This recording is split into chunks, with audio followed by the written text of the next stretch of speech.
Well, good morning. This is Kim Blaylock with SDD Bible Study coming to you on this Monday morning, January 20th, 2025. This morning, we're going to be doing things a little differently this morning because my internet is down. Spectrum is in an outage, so I'm coming to you. I'm recording this on 5G, so we'll just see how this goes. And we're going to be continuing this morning from our reading from the Everyday Gospel Devotional by Paul David Tripp. We're going to be in 3 chapters this morning in Exodus 7, 8, and 9. So join me as we read God's Word together. Exodus chapter 7. Then Yahweh said to Moses, "See, I set you as God to Pharaoh, and your brother Aaron shall be your prophet. You shall speak all that I command you, and your brother Aaron shall speak to Pharaoh that he let the sons of Israel go out of this land, out of his land. But I will harden Pharaoh's heart with stiffness, that I may multiply my signs and my wonders in the land of Egypt. But Pharaoh will not listen to you, and I will set my hand upon Egypt and bring out my host, my people, the sons of Israel, from the land of Egypt by great judgments. Then the Egyptians shall know that I am Yahweh, when I stretch out my hand against Egypt and bring out the sons of Israel from their midst." So Moses and Aaron did it as Yahweh commanded them, thus they did. Now Moses was 80 years old and Aaron 83 years old when they spoke to Pharaoh. And Yahweh said to Moses and Aaron, saying, "When Pharaoh speaks to you, saying, 'Work a miraculous wonder that you shall,' then you shall say to Aaron, 'Take your staff and throw it down before Pharaoh, that it may become a serpent.'" So Moses and Aaron came to Pharaoh, and thus they did, just as Yahweh had commanded. And Aaron threw his staff down before Pharaoh and his servants, and it became a serpent. Then Pharaoh also called for the wise men and the sorcerers, and they also, the magicians of Egypt, did the same with their secret arts. And each one threw down his staff, and they became serpents. But Aaron's staff swallowed up their staffs.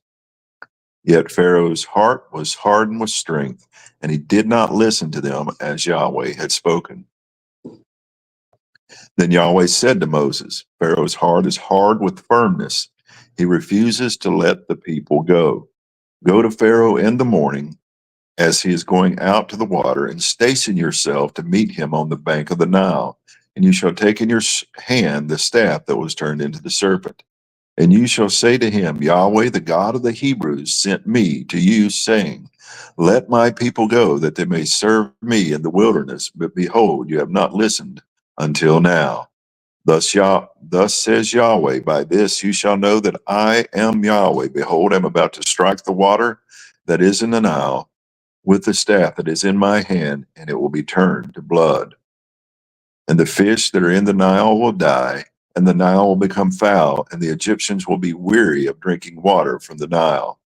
Then Yahweh said to Moses, 'Say to Aaron, take your staff and stretch out your hand over the waters of Egypt, over their rivers, over their streams, and over their pools, and over all their reservoirs of water, that they may become blood, and there will be blood throughout all the land of Egypt, both in vessels of wood and in vessels of stone.'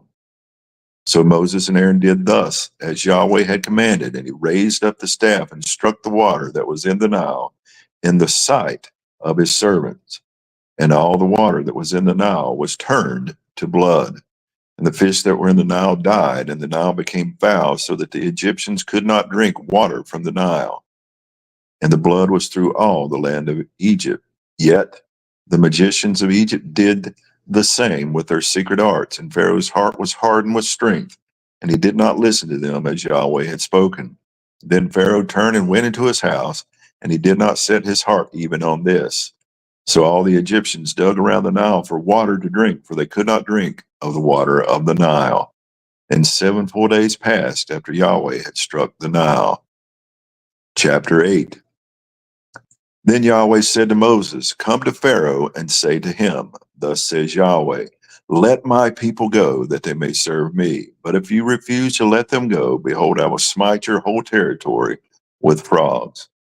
And the Nile will swarm with frogs, and they will go up and come into your house and into your bedroom and on your bed and into the houses of your servants and on your people and into your ovens and into your kneading bowls.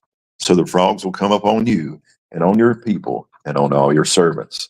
Then Yahweh said to Moses, say to Aaron, stretch out your hand with your staff over the rivers, over the streams, and over the pools, and cause the frogs to come up on the land of Egypt. So Aaron stretched out his hand over the waters of Egypt, and the frogs came up and covered the land of Egypt. And the magicians did the same with their secret arts. They caused the frogs to come up on the land of Egypt. Then Pharaoh called for Moses and Aaron and said, entreat Yahweh that he may cause the frogs to depart from me and from my people, and I will let the people go that they may sacrifice to Yahweh. And Moses said to Pharaoh, may the honor be yours to tell me when shall I entreat for you and for your servants and for your people, that the frogs be cut off from you and your houses, that they may remain only in the Nile. Then he said, tomorrow. So he said, may it be according to your word, that you may know that there is no one like Yahweh our God. And the frogs will depart from you and your houses and your servants and your people. They will remain only in the Nile. Then Moses and Aaron went out from Pharaoh, and Moses cried out to Yahweh concerning the frogs, which he had set upon Pharaoh. So Yahweh did according to the word of Moses, and the frogs died out of the houses, the courts, and the fields. So they piled them in heaps, and the land became foul. Then Pharaoh saw that there was relief, and he hardened his heart with firmness and did not listen to them as Yahweh had spoken. Then Yahweh said to Moses, say to Aaron, stretch out your staff and strike the dust of the earth, that it may become gnats through all the land of Egypt. And they did so. And Aaron stretched out his hand with his staff and struck the dust of the earth, and there were gnats on man and beast. All the dust of the earth became gnats through all the land of Egypt. Then the magicians did the same with their secret arts in order to bring forth gnats, but they could not. So there were gnats on man and beasts. And the magician said to Pharaoh, this is the finger of God. But Pharaoh's heart was hard with strength, and he did not listen to them as Yahweh had spoken. And Yahweh said to Moses, rise early in the morning and stand before Pharaoh as he comes out to the water. And you shall say to him, thus says Yahweh, let my people go, that they may serve me. For if you do not let my people go, behold, I will send swarms of flies on you and on your servants and on your people and into your houses, and the houses of the Egyptians will be full of swarms of flies, and also the ground on which they stand. But on that day I will make a distinction for the land of Goshen, where my people are living, so that no swarms of flies will be there, that you may know that I, Yahweh, am in the midst of the land. And I will put a division between my people and your people. Tomorrow this sign will happen. Then Yahweh did so, and there came heavy swarms of flies into the house of Pharaoh and the houses of his servants. And the land was laid waste because of the swarms of flies in all the land of Egypt. And Pharaoh called for Moses and Aaron and said, go, sacrifice to your God within the land. But Moses said, it is not right to do so, for we will sacrifice to Yahweh our God what is an abomination to the Egyptians. If we sacrifice what is an abomination to the Egyptians before their eyes, will they not then stone us? We must go a 3 days journey into the wilderness and sacrifice to Yahweh our God, as he says to us. And Pharaoh said, I will let you go. Then you may sacrifice to Yahweh your God in the wilderness. Only you shall not go very far away. Entreat for me. Then Moses said, behold, I am going out from you, and I shall entreat Yahweh that the swarms of flies may depart from Pharaoh, from his servants, and from his people tomorrow. Only may Pharaoh not deal deceitfully again in not letting the people go to sacrifice to Yahweh. So Moses went out from Pharaoh and entreated Yahweh. And Yahweh did according to the words of Moses, and caused the swarms of flies to depart from Pharaoh, from his servants, and from his people. Not one remained. Then Pharaoh hardened his heart with firmness this time also, and he did not let the people go. Chapter 9. Then Yahweh said to Moses, "Come to Pharaoh and speak to him. Thus says Yahweh, the God of the Hebrews, let my people go that they may serve me. For if you refuse to let them go and continue to hold them, behold, the hand of Yahweh will come with a very heavy pestilence on your livestock, which are in the field, on the horses, on the donkeys, on the camels, on the herds, and on the flocks. But Yahweh will make a distinction between the livestock of Israel and the livestock of Egypt, so that nothing will die of all that belongs to the sons of Israel." Yahweh also set a definite time, saying, "Tomorrow Yahweh will do this thing in the land." So Yahweh did this thing on the next day, and all the livestock of Egypt died. But of the livestock of the sons of Israel, not one died. And Pharaoh sent, and behold, there was not even one of the livestock of Israel dead. But the heart of Pharaoh was hardened with firmness, and he did not let the people go. Then Yahweh said to Moses and Aaron, "Take from yourselves handfuls of soot from a kiln, and let Moses toss it toward the sky in the sight of Pharaoh. And it will become fine dust over all the land of Egypt, and it will become boils breaking out with sores on man and beast through all the land of Egypt." So they took the soot from the kiln and stood before Pharaoh, and Moses tossed it toward the sky, and it became boils breaking out with sores on man and beast. And the magicians could not stand before Moses because of the bulls, for the bulls were on the magicians as well as on all the Egyptians. And Yahweh hardened Pharaoh's heart with strength, and he did not listen to them, just as Yahweh had spoken to Moses. And Yahweh said to Moses, "Rise up early in the morning and stand before Pharaoh, and you shall say to him, Thus says Yahweh, the God of the Hebrews, let my people go that they may serve me. For this time I'll send all my plagues against your heart and amongst your servants and your people, so that you may know that there is no one like me in all the earth. For by for if by now I had sent forth my hand, for if by now I had sent forth my hand and struck you and your people with pestilence, you would then have been wiped out from the earth. But indeed, for this reason I have caused you to stand, in order to show you my power and in order to recount my name through all the earth. Still, you exalt yourself against my people by not letting them go. Behold, about this time tomorrow, I will rain down very heavy hail, such as has not been seen in Egypt from the day it was founded until now. So now sin, bring your livestock and whatever you have in the field to safety. Every man and beast that is found in the field and is not brought home, the hail will come down on them, and they will die. The one among the servants of Pharaoh who feared the word of Yahweh made his servants and his livestock flee into the houses. But he who did not consider in his heart the word of Yahweh left his servants and his livestock in the field. Now Yahweh said to Moses, "Stretch out your hand toward the sky, that there may be hail on the land of Egypt, on man and on beast, and on every plant of the field throughout the land of Egypt." So Moses stretched out his staff toward the sky, and Yahweh gave forth thunder and hail, and fire went down to the earth, and Yahweh rained down hail on the land of Egypt. So there was hail and fire flashing continually in the midst of the hail, very heavy, such as had not been in all the land of Egypt since it became a nation. And the hail struck all that was in the field through all the land of Egypt, from man to beast. The hail also struck every plant of the field and shattered every tree in the field. Only in the land of Goshen, where the sons of Israel, there was no hail. Then Pharaoh sent and called for Moses and Aaron and said to them, "I have sinned this time. Yahweh is the righteous one, and I and my people are the wicked ones. Entreat Yahweh, for God's thunder and hail are too much, and I will let you go, and you shall stay no longer." And Moses said to him, "As soon as I go out to the city, I will spread out my hands to Yahweh. The thunder will cease, and there will be hail no longer, that you may know that the earth is Yahweh. But as for you and your servants, I know that you do not yet fear Yahweh." Now the flax and the barley were struck down, for the barley was in the ear, and the flax was in the bud. But the wheat and the spelt were not struck down, for they are late ripening.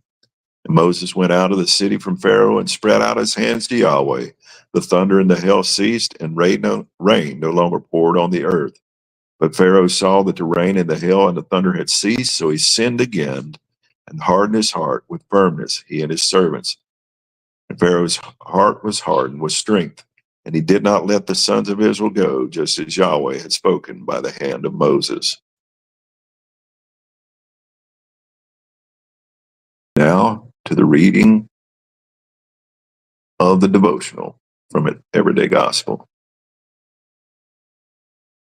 No story is more humbling, more beautiful, and more hope-instilling than the biblical story of redemption. If someone were to ask you what the Bible is about, what would you say? How would you describe the content of God's Word? What would you tell people to convince them that the Bible is the most important book ever written? The Bible is more than a history book, a theology book, a book of practical everyday wisdom, or a book of hope for troubled times. The Bible is essentially a grand origin to destiny narrative. It's God's story, accompanied by his explanatory and applicatory notes. One big theme holds together all the different parts of the Bible and all its different genres of literature. That theme is the theme of redemption. The Bible is a story of God's unleashing his power in order to provide the one thing that everyone needs: redemption. We need to be redeemed not just from the trials of life or our inadequacies or our weaknesses. No, we need to be redeemed from our sin. The main target of God's redeeming grace and power is not something outside of us, but something dark and destructive that lives inside of us. The biblical story is marked by moments when God unleashes his redeeming power on so that his plan marches on until sin is finally and completely defeated and peace and righteousness reign on earth forever and ever. The liberation of Israel from Egypt is one of those redemptive moments. The children of Israel cannot be exterminated in Egypt because the Messiah must come out of Egypt to provide final redemption for the chosen children of God. See Hosea 11:1. God demonstrates his lordship over every aspect of creation by unleashing his power in 10 mind-blowing plagues. He is a covenant-keeping God, and he will do whatever is necessary in his incalculable might to deliver his children. This demonstration of his almighty power makes it clear that he will not abandon his promises. His will be done. Exodus 12, verses 33 through 42. You have to stand as a witness to the incredible physical display of the enormity of the power and rule of the Lord and ask, who is a God like our God? Who loves his children like our God? Who is faithful like our God? As you stand in all of this picture of the power of God's redeeming mercy, it is vital to remember that in this moment, God is not just moving to redeem Israel from its slavery in Egypt, but he is also moving to redeem us from our slavery to sin.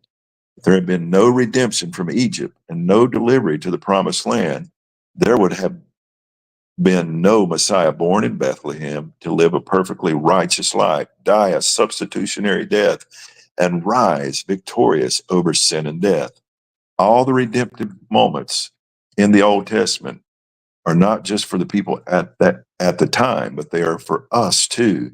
In each moment, God is fulfilling the promise he made in Genesis 3, that he would send a redeemer to crush the head of the serpent, defeating sin and death.